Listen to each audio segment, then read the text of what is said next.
Greetings from Harrisburg. I'm Andy Hoover, Legislative Director for the American Civil Liberties Union of Pennsylvania. I want to talk to you about two things that did not happen over the last 2 weeks here at the state capitol.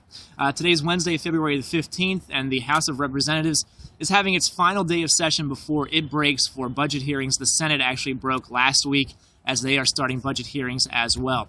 First, I want to talk about House Bill 934, the bill to require all voters at all elections to show photo identification.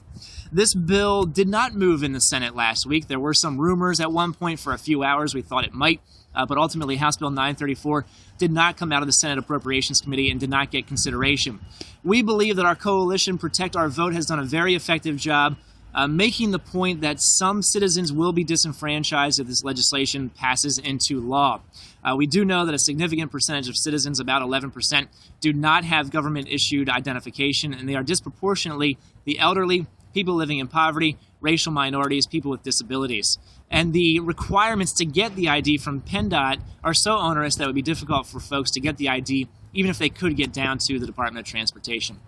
We are getting the vibe that quite a few senators are not comfortable with this legislation, but we have to keep pushing it. We need you to contact your state senator and tell him or her to oppose House Bill 934.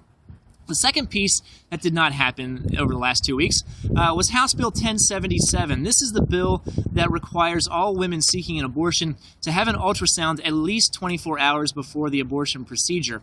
This bill did move out of the House Health Committee last week, and we thought it would be on the floor of the State House of Representatives this week, but that did not happen. We've heard there's a lot of tension over this bill. Now, it's important to understand what this bill does. An ultrasound is already a routine part of abortion care and reproductive health care. But right now, a doctor and a patient have the discretion to decide if and when to perform that ultrasound. This bill has the 24-hour requirement. It has a requirement that even the screen has to be pointed at the patient instead of at the doctor. It requires that the image is delivered to the patient, and then the patient must deliver the image to the doctor. It requires the doctor to deliver a speech about the, quote, unborn child. We believe that latter piece is a First Amendment problem. It's compelled speech where the government is making the doctor carry the government's anti-abortion message. So this bill has all kinds of problems. Quite frankly, it's insulting to women. The supporters of the bill say, well, women should have all the information they need before they make this decision.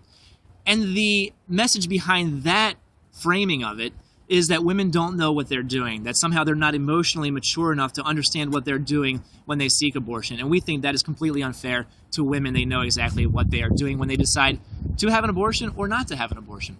So we've heard there's quite a bit of tension around this bill, and we have to keep pushing that as well. Please contact your state representative to ask them to oppose House Bill 1077. So that's the latest here from the Harrisburg here at the state capitol. In some ways, I guess I feel good when I can tell you that bad things are not happening.